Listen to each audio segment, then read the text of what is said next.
The three things that you should be checking about your training program are the following. Number one, mental clarity. The training that you do should improve your cognitive function, should improve your ability to focus and handle the challenges at work. Number two, lifestyle support. Does the training that you do inside the gym support the lifestyle that you want to live outside of the gym? Number three, longevity. Does this training have a long-term view?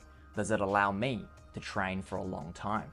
Does it allow me to do the things that I want to do in my life for years to come? In this video, I'll be focusing on mental clarity. My name's Anthony and I'm the owner of a functional fitness and mindfulness meditation gym called Habitat Mind Body here in Melbourne, Australia. I make these videos to help busy individuals understand all the amazing capabilities of our mind and body. Let's get into today's video. There was a time when the attitude towards training seemed like it was always go hard or go home every single session. More is always better, and volume was the name of the game. During this time, my training seemed to have back-to-back conditioning pieces. I would have strength training like 10 by 10 back squats at as heavy as possible. Or I will have 2 sessions in a day without enough rest in between. This way of training completely destroyed me and left me like a zombie that couldn't work and couldn't think and couldn't function properly outside of the gym. Thankfully, over time, our knowledge on training has improved, as now we have better access to information. So what does the science say about how exercise improves brain function? And what does the science say about the types of exercises and how much we should be exercising in order to improve our cognitive abilities? Well, during high intensity exercise, we see an increase in blood flow, an increase in neurochemicals, and an improvement in neural pathways. Our central nervous system shifts into sympathetic or fight or flight mode, where we'll feel alert and aroused. It is in this state of arousal that we feel mental clarity and sharpness. Here are the 5 types of exercises that you should have in your training program to improve on mental clarity. Number 1, high intensity interval training. High intensity interval training is a method of training that alternates between intense periods of work followed by a period of rest. This type of training increases blood flow to the brain and also increases the neurochemicals such as BDNF or brain-derived neurotrophic factor, which improves learning and memory. There is also an enhancement of oxygen delivery. All of this together improves brain function and mental clarity. Doing too much of this type of training, however, has been shown to have negative effects on brain performance.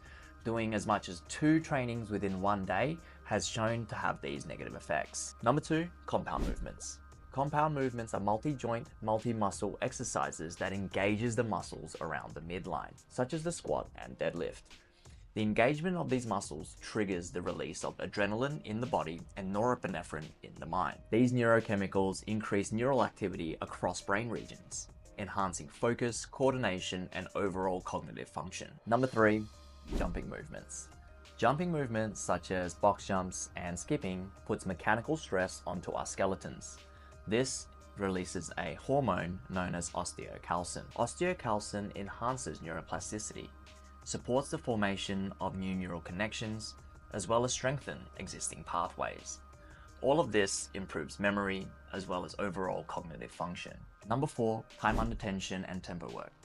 This improves brain function through slow and controlled movements, which enhances the neuromuscular connections. The slower pace requires more concentration and coordination, engaging the brain to more precisely manage the muscle contractions at each phase of the lift. This control and coordination strengthens neural pathways, which supports cognitive functions such as attention, motor learning, and overall brain health. Number 5, doing an exercise that you don't want to do.